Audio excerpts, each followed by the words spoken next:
Oke guys, sebelum kita mulai ada baiknya dibantu like video ini, dan bagi yang baru bergabung silahkan tekan dulu tombol subscribe dan aktifkan loncengnya.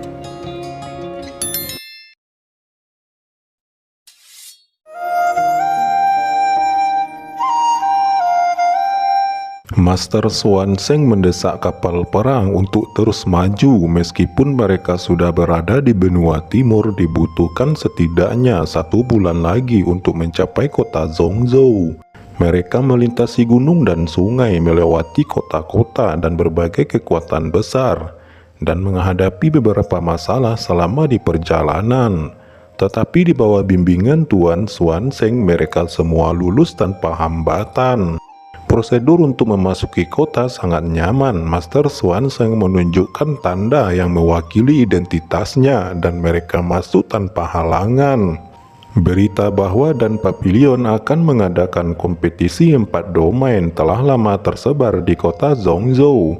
Acara semacam ini juga merupakan acara kelas 1 yang sangat penting di kota Zhongzhou. Qin dan rombongannya menuju kantor pendaftaran di depan gerbang. Seorang manajer parubaya berkata, "Dari mana tim ini berasal?" Master Pavilion Swanseng menjawab, "Kami dari surga utara." Manajer itu berkata, "Kalian ada 31 anggota." "Ya," jawab Master Pavilion Swanseng mengangguk. "Kalian tolong bawa Master Swanseng ini untuk menguji para pemainnya ke menara kristal," kata manajer itu ke pelayan di sampingnya. Semua orang sedikit ragu dan saling berbisik, "Bukankah kompetisi akan dimulai 10 hari lagi?" Manajer itu mendengarnya dan berkata, "Itu memang benar. Kali ini untuk menghemat waktu dan meningkatkan kualitas tes, semua pemain yang dibawa oleh setiap domain harus mengikuti tes bakat di menara kristal sebelumnya. Hanya mereka yang lulus tes yang dapat berpartisipasi dalam kompetisi besar kali ini. Jika Anda gagal, Anda hanya bisa menjadi penonton nantinya." Di sisi pintu masuk memang ada pilar untuk menguji bakat seorang alkemis. Pilar itu seperti terbuat dari kristal khusus. Pilar batu kristal ini akan memberikan evaluasi komprehensif berdasarkan usia, kekuatan mental, dan bakat masing-masing peserta. Pria tua itu tersenyum sedikit dan berkata, "Pilar kristal memiliki 100 lapisan. Selama dapat mencapai 76, Anda memenuhi syarat untuk berpartisipasi dalam kompetisi." Terlihat juga di sana beberapa jenius dari kekuatan yang akan berpartisipasi dalam kompetisi besar. Banyak di antara mereka kelihatan mengejek kelompok Qin. Semua orang saling memandang, tidak ada yang berani maju. Master Swanseng berkata, "Itu hanya ujian, bahkan jika kalah itu tidak akan masalah." "Baiklah, aku akan mencoba," ucap salah seorang melangkah maju. Pilar kristal menyala dan akhirnya sinarnya berhenti di tingkat 73. Pria itu kembali dengan ekspresi cemberut. "Oke, saya datang," ucap si Aoling berteriak dingin dan melangkah maju. Dia datang ke pilar kristal dan menekan telapak tangannya di atas pilar itu. "Si Aoling 83, Anda lewat." Pria tua itu melirik si Aoling dengan heran dan tersenyum sedikit. "Siapa selanjutnya?" Segera setelah itu 28 kontestan, hanya 13 orang yang lulus tes. Di antara mereka yang tertinggi adalah si Aoling. Sedangkan Qin, Yu Ho, King, dan Wei Jinzhou belum menjalani penilaian. "Baiklah, saya datang." Di antara 3 yang tersisa, Wei Jinzhou akhirnya melangkah maju lebih dulu. 84, Wei Jinzhou tersenyum sedikit, melangkah mundur dan menatap Yu Ho King dengan nada provokatif. Kemudian Yu Ho King maju, lantai 84 juga menyala. Manajer itu berkata, "Baiklah, dalam penilaian bakat ini total 16 orang dari Bei Tianyu lulus dan dapat memasuki kompetisi besar alkimia." Orang tua itu segera menyimpan buku pendaftarannya. Kemudian terdengar suara, "Tunggu, masih ada 1 orang lagi dari Bei Tianyu yang belum dinilai," ucap salah seorang pemain dari tim Qin. Pria tua itu terkejut, melirik semua orang dan berkata, "Apa? Masih ada orang yang belum diuji?" Qin berkata, "Senior, tidakkah aku terlihat seperti seorang alkemis?" Kincen tersenyum pahit. Orang tua itu tercengang, bukan karena Kincen tidak terlihat seperti seorang alkemis, akan tetapi dia ini masih terlalu muda. Kerumunan terlihat saling mengejek. Master Papiliun Xuanzeng berkata kepada lelaki tua itu, "Nama anak ini adalah Kincen. Dia adalah pemimpin tim dari dan Papiliun Surga Utara saya kali ini. Dan tentu saja dia juga akan berpartisipasi dalam kompetisi." Kerumunan di sekitar semakin sakit perut mendengarnya. Master Papiliun Xuanzeng memandang Kincen. Jejak kepercayaan melintas di matanya dan dia berkata dengan ringan, "Kincen, sekarang giliranmu. Ingat, jangan sampai mempermalukan kami." Kincen menyentuh hidungnya dan mengangguk dengan senyum pahit. Awalnya dia hanya ingin lulus penilaian dengan nilai standar. Dia terlalu malas untuk menjadi pusat perhatian, tapi karena Master Papiliun Xuanzeng sudah mengatakannya, maka dia pun akan memaksimalkan hasilnya. Tes pun akhirnya dimulai. 85, 86, 90. Dengan suara mendengung, pilar kristal meledak dengan cahaya warna-warni, seolah-olah ada auman naga yang bergema di langit. Kincen pun terkejut. Dia tidak menyangka pilar kristal itu akan mencapai tingkat 90. Melihat cahaya pilar terus naik, Kincen dengan cepat menarik tangannya kembali. Dia berkata, apakah aku telah lulus penilaian?" Kincen bertanya pada lelaki tua itu dengan canggung. 90 lantai, kamu lulus. Bahkan pena di tangannya gemetar dan butuh waktu lama untuk pulih dan menuliskan hasilnya. Berita ini akan menyebar dengan cepat ke para pemain berbakat dari kekuatan alkimia top lainnya. Setelah menyelesaikan tes itu, Kincen dan Pak Tua Dabei pergi ke kota Zhongzhou. Karena sebelum berangkat ke sini, Kincen telah berjanji kepada Pak Tua Dabei bahwa begitu dia tiba di kota Zhongzhou, dia akan membeli bahan untuk mengobati luka-lukanya. Pak Tua Dabei berkata, "Chen kecil, kemana kita akan pergi sekarang? Apakah kita akan ke Papiliun dan kota Zhongzhou ini?" Kincen berkata, "Kita tidak akan pergi ke Papiliun." "Lantas kemana kita akan pergi?" tanya Pak Tua Dabei. Kincen berkata, "Kita akan pergi ke Wangbaolu."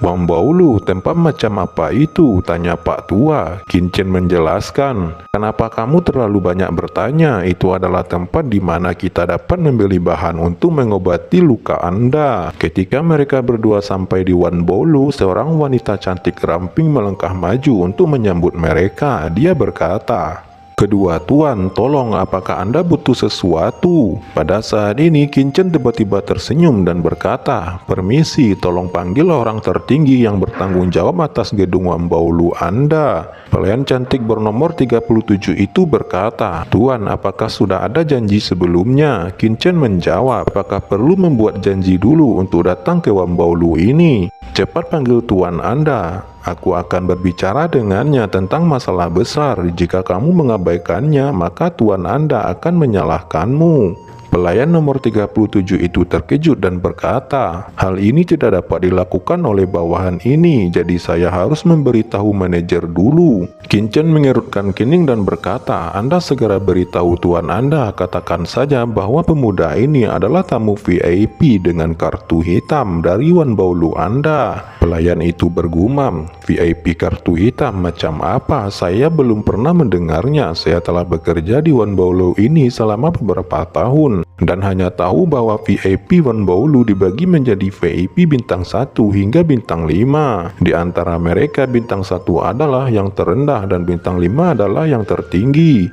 Sedangkan untuk VIP kartu perak dan VIP kartu emas hanya leluhur teratas dari benua timur ini yang bisa mendapatkannya." Kemudian pelayan itu buru-buru berkata, "Tolong ikut denganku." Tiba-tiba Pak Tua Dabei merinding di sekujur tubuhnya, seolah-olah dia sedang ditatap oleh sepasang mata yang tak terlihat. Kincen berkata, "Apakah kamu adalah pemilik Wangbaolu? Begitukah cara Anda memperlakukan pelanggan?" Kincen mengangkat kepalanya dan menatap langsung ke atas. Dia melanjutkan, "Benar-benar tidak tahu malu. Untuk masalah ini, Bensao akan mengirim pesan ke markas besar Wangbaolu di Wuyu. Wanbao yang bermartabat memperlakukan tamu VIP kartu hitam dengan sikap seperti ini." "Apa? Kamu adalah VIP kartu hitam Wanbao Luku?" ucap seorang lelaki tua yang langsung muncul dari kehampaan. Dia menatap Kinchen dan berkata dengan suara yang dalam, "Bagaimana Anda tahu bahwa Wan Baolu saya memiliki kartu VIP hitam?" Kinchen berkata dengan acuh tak acuh, "Pemuda ini adalah tamu VIP dengan kartu hitam Wan Baolu. Bagaimana mungkin saya tidak tahu?" Lelaki tua itu menjawab, "Kalau begitu saya ingin melihat kartu Anda." Kinchen berkata, "Saya tidak membawanya, tapi Anda bisa mengujinya." Pada akhirnya sebuah bola kristal dikeluarkan. Kang Sitong memandang Kinchen dengan saksama. Kinchen melangkah maju dan dengan tenang mendekati Kang Sitong, menyentuh bola kristal dengan tangan kanannya. Dia menyusupkan jejak kekuatan jiwa ke dalam bola kristal itu. Tiba-tiba cahaya hitam berkedip dan pita hitam yang tak terhitung jumlahnya berkumpul bersama dan mengembun menjadi sebuah kartu hitam. Wajah Kang Sitong tiba-tiba menjadi pucat. Ini adalah kedua kalinya dia melihat VIP kartu hitam dalam hidupnya. Dia berkata, "Tuan ini telah datang ke gedung Wan Baolu saya. Saya telah mencurigai Tuan sebelumnya, jadi tolong maafkan saya." Wajah Kang Sitong berubah seketika. Dia memberi hormat kepada Kinchen dan membungkuk dalam-dalam. Kang Sitong secara pribadi melayani Kinchen dan Pak Tua Dabei. Sikap hormat seperti itu membuat Pak Tua Dabei gemetar. Dia menatap Kinchen dengan kaget dan berkata dalam hatinya, "Sial, ada apa ini? Mengapa pemimpin Wan Baolu ini yang merupakan seorang kaisar Wu di puncak tahap akhir ke-8 sangat menghormati kami? Siapa sebenarnya Kinchen ini?" Setelah mengatur keduanya untuk duduk, Kang Sitong berkata, "Orang tua ini tidak tahu siapa nama kedua tamu terhormat ini." Kinchen menjawab, "Kin tidak berani, panggil saja Sao Chen. Kalau Kin tidak salah, Tuan Kang sangat dekat dengan alam Kaisar Wu tingkat 9. Kang Sitong buru-buru tersenyum canggung dan berkata, "Hehe, tidak, Sao Chen ini sangat sopan. Di usia muda sudah mencapai Raja Wu di tahap akhir. Pencapaiannya di masa depan pasti akan lebih tinggi daripada orang tua ini." Kang Sitong melanjutkan, "Saya tidak tahu tujuan Sao Chen datang ke sini." Kinchen tersenyum lembut meletakkan cangkir tehnya dan berkata dengan santai, "Sebenarnya Ben Sao ingin meminta bantuan Tuan Kang. Ben Sao ingin meminjam 100 juta batu asli tingkat tinggi dari Wan Baolu Anda." Tiba-tiba baik Kang Sitong ataupun Pak Tua Dabei tersedak memuntahkan seteguk teh dalam sekejap, diikuti oleh batuk yang hebat. Kang Sitong berkata, "Chen kecil, apakah kamu bercanda?" Kinchen menjawab, "Tuan Kang, apakah pemuda ini terlihat sedang bercanda?" Kinchen tersenyum. Dia mengambil cangkir teh dan meminumnya perlahan tanpa merasa malu sama sekali. Dia melanjutkan, "Jika pemuda ini tidak salah ingat, selain menjual dan membeli harta karun langka di dunia, Wan Baolu juga menjalankan bisnis lotre." Kang Sitong berkata, "Jadi Sao Chen ingin mendapatkan miliaran batu asli melalui taruhan alkimia?" Kinchen menjawab, "Ya, kompetisi dandau akan dimulai dalam 10 hari lagi. Kira-kira berapa peluang kemenangan Kin untuk saat ini?" Kang Sitong tiba-tiba tersenyum. Dia berpikir Cakrawala Utara adalah yang terlemah dari 4 domain. Kang Sitong langsung merasa malu untuk beberapa saat. Kang Sitong tidak tahu harus menjawab apa. Kinchen sepertinya tahu apa yang dipikirkan Kang Sitong dan dia segera tersenyum dan berkata, "Tentu saja orang-orang akan meremehkan kami, jenius dari Betian Yu ini."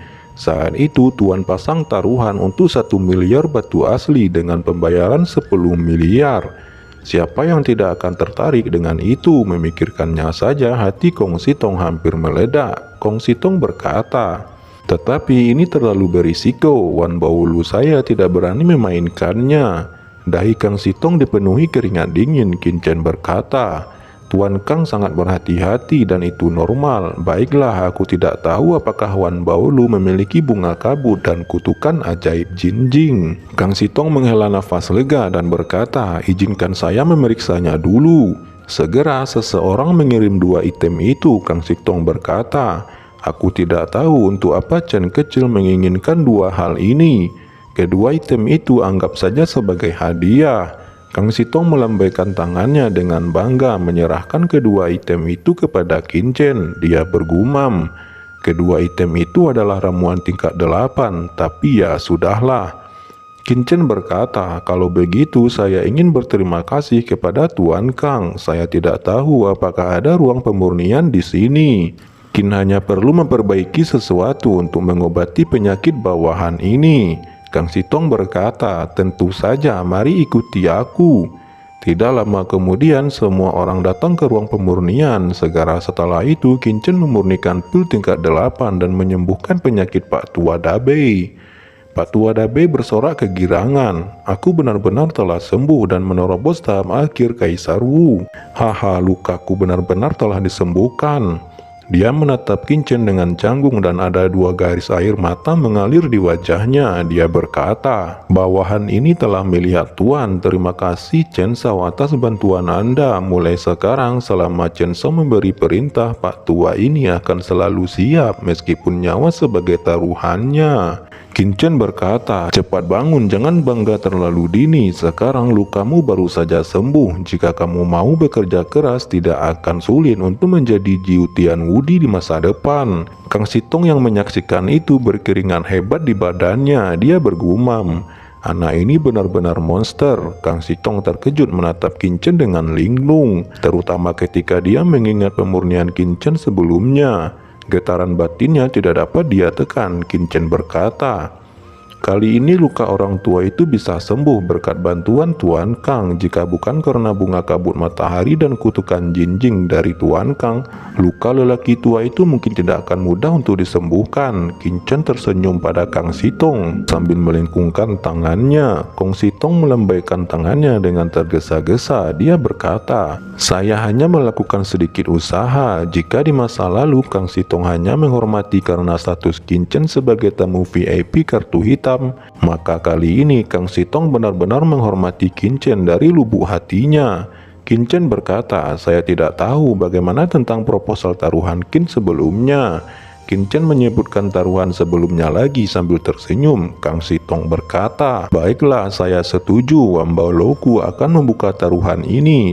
Pada akhirnya Kang Sitong menggertakkan gigi dan membuat keputusan ini. Pemurnian Kinchen sebelumnya benar-benar telah mengejutkannya dan kepercayaan diri Kinchen juga menginfeksinya. Kinchen tertawa dan berkata, Tuan Kang, jangan khawatir, setelah kompetisi Anda akan menemukan betapa bijaksananya keputusan yang Anda buat kali ini.